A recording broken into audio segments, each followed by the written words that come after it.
दाखल झाले. आपण सगळ्या घडामोडी पाहिल्या. काय नेमकी आपली प्रतिक्रिया सगळ्या घडामोडींवर? मी काय नॉट रिचेबल नव्हतो. मी फक्त देवदर्शनासाठी आजचा दिवस राखीव ठेवलेला की या सगळ्या प्रोसिजरला सामोरं जाताना आपल्या कुलदैवताला जाऊन यावं म्हणून मी देवाला जाऊन आलेलो आहे. नॉट रिचेबल काय नव्हतं. हातामध्ये संविधानाचं पुस्तक घेऊन उभारलेला आहात. काय नेमकं पुस्तक घेऊन उभारलंय काय? नाही, संविधान हे प्रत्येकाचा अधिकार आहे.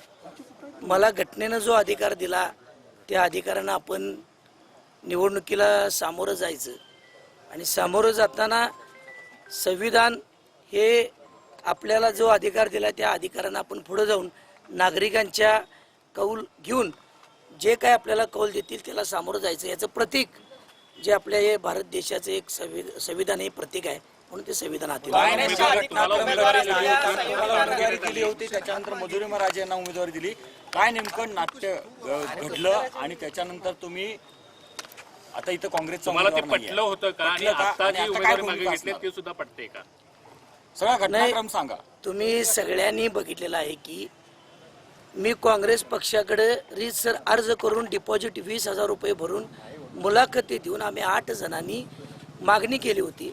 त्यानंतर स्थानिक नेते छत्रपती शाहू महाराज खासदार सर्वांचे आमचे लाडके नेते बंटी पाटील साहेब, माजी आमदार मालोजीराजे छत्रपती, आमदार विद्यमान जयश्रीताई जाधव यांच्या सर्वांच्या चर्चेतून यांनी एक हे ठरवलेलं की कार्यकर्ता पॅटर्न राबवायचा आणि विद्यमान आमदार जाधव ताईंना थांबवून कार्यकर्त्यांना प्राधान्य द्यायचं.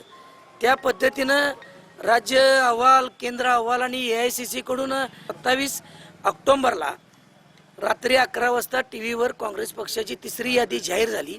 त्यामध्ये माझं नाव उत्तर मतदारसंघ 276 क्रमांक जो उत्तर विधानसभा मतदारसंघ आहे त्याकरता राजेश भरत लाटकर हे नाव जाहीर झालं. रात्री 11 वाजता नाव जाहीर झालं. आम्ही सर्वजण आनंदी झालो. सकाळी उठून सर्व इच्छुकांना भेटलो, सर्व नेत्यांना भेटलो. पण दुपारनंतर 28 तारखेनंतर 3-4च्या पुढं काय घडलं, कसं घडलं, काही 3-4 लोकांनी मीडिया ट्रायल चालवली की मी काँग्रेस पक्षातून बाहेरून आलोय, मला पसंती नाही आहे, नाराजी आहे आणि याच्यामध्ये कुठेही पक्षीय चौकट, पक्षीय धोरण, पक्षीय नियम पाळला नाही आणि परस्परच माझी उमेदवारी बदलली आहे आणि मधुरी महाराजांची उमेदवारी जाहीर करण्यात आली. हे मी मीडियामधूनच बघितलं. हे रात्री 28 तारखेला बघितलं.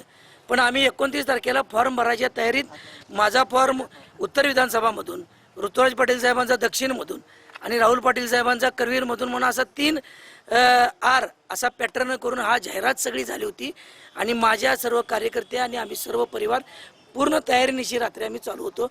पण रात्री हे चालू झालं आणि मला सकाळी बंटी साहेब आणि मालोजीराजांनी बोलवून सांगितलं की असं झाले, काही विशिष्ट परिस्थितीमध्ये थांबावं लागते.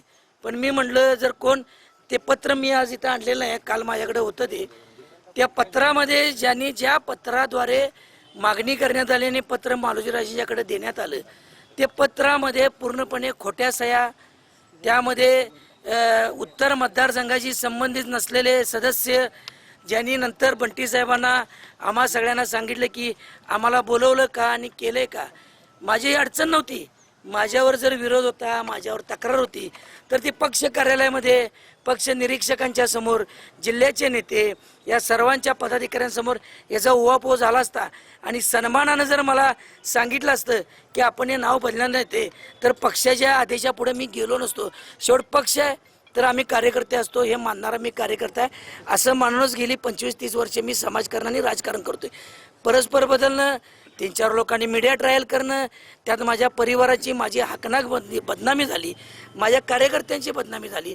त्यामुळे आत्मसन्मान कुठेतरी कार्यकर्त्याचा राहिला पाहिजे. शेवट राजकारण, समाजकारण असेल, प्रतिष्ठा असेल, पद असेल, याच्या पलीकडे जाऊन एक आत्मसन्मान जो कुटुंबाचा आणि माझा स्वतःचा कार्यकर्त्याचा आहे हा जपला पाहिजे. म्हणून मी त्यांना सांगितलं माझं स्वातंत्र्य हिरावून घेऊ नका. मी माझा अपक्ष फॉर्म भरतोय. माझा फॉर्म मी भरला. त्यानंतर कसा उत्साह कोल्हापुरात, सहानुभूती चालू झाली. मग त्यानंतर आजचा दिवस उजाडला आणि आजच्या दिवशी मी गेलो देवाला आणि काय घडामोडी घडल्या मी फक्त या मोबाईल मधूनच बघत होतो. किंवा काँग्रेसचे खासदार यांना दोघांनाही तुम्ही तोंडघशी पाडलेला आहे का? मी कशाला तोंडघशी पाडणार? मी फार छोटा कार्यकर्ता आहे साहेब. मी काही तोंडघशी पाडायचं कारणच येत नाही आणि माझा त्या घटनेशी संबंध देखील येत नाही. मला नाना पटोले यांनी म्हटलेलं आहे की आम्ही आता राजेश लाटकर यांना मोठ्या मताधिक्याने निवडून आणू. कुठेतरी काँग्रेस आता तुम्हाला पुरस्कृत उमेदवार करण्याची हालचाली काँग्रेसमध्ये सुरू झालेल्या आहेत. मान्य असेल का तुम्हाला? तुमची भूमिका काय असेल? मी काँग्रेसी विचाराचाच कार्यकर्ता आहे पहिल्यापासून. कायमपणे मी छत्रपती शिवाजी महाराज, शाहू फुले आंबेडकर, राष्ट्र सेवा दलाचा वारसा जपणारा मी कार्यकर्ता आहे.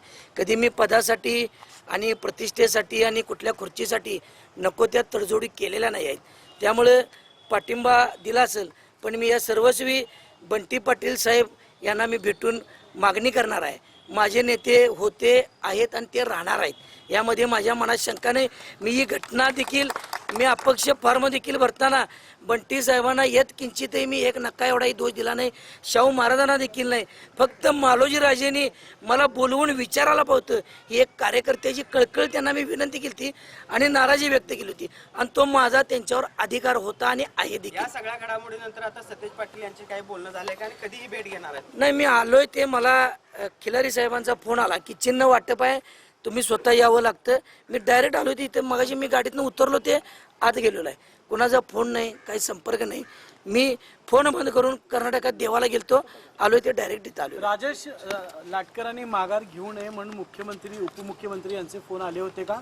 अशा बातम्या काही बाहेर येतात, काय तथ्य? नाही, फोन वगैरे काय आले नव्हते, पण त्यांच्याकडून काही मंडळी मला निरोप देत होते की आपला काय विचार आहे काय, पक्ष बदल करण्याचा, तुम्हाला ह्या पक्षात न्याय मिळाला नाही, तुम्हाला तिकीट देऊन AICCनं तुमच्यावर अन्याय केला आणि काय.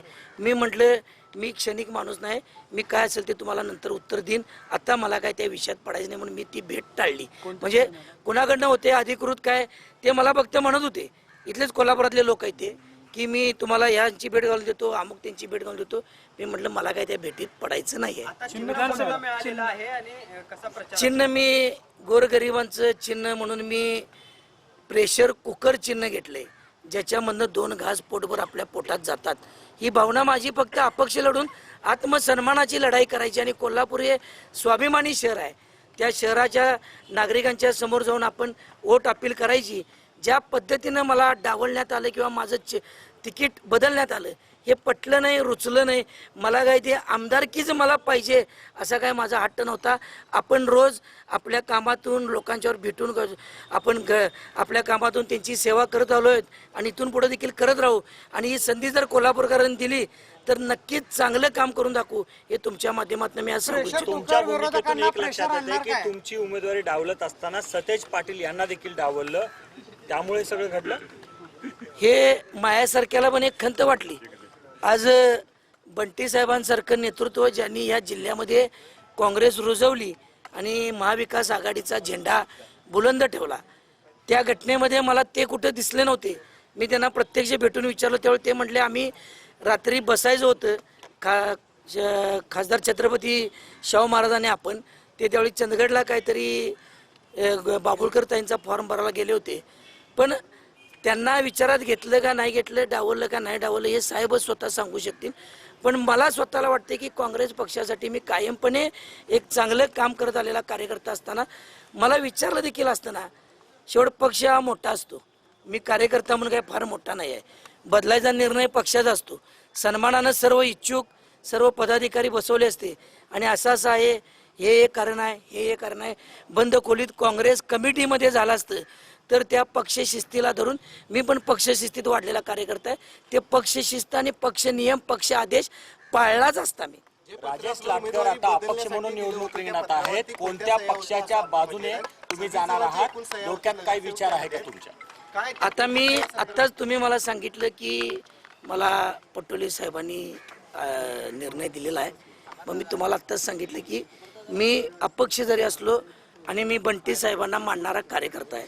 मी ही निवडणूक लढत होतो म्हणजे काय बंटी साहेबांच्या विरोधात जाऊन मग मी कुठल्याही प्रलोभनाला बळी पडून पक्षांतर करून सगळ्या गाठीभेटी घेऊ शकलो असतो, पण त्या घटनेत मला पडायचं नव्हतं. मी त्यांच्यावर विश्वासून होतो. या उत्तर विधानसभेपुरतं मी ही एक आत्मसन्मानाची लढाई करायची होती, पण सगळ्या ठिकाणी मी बंटी साहेबांच्या बरोबरच काम करणार. मी 4 ठिकाणी फिरू शकत नाही.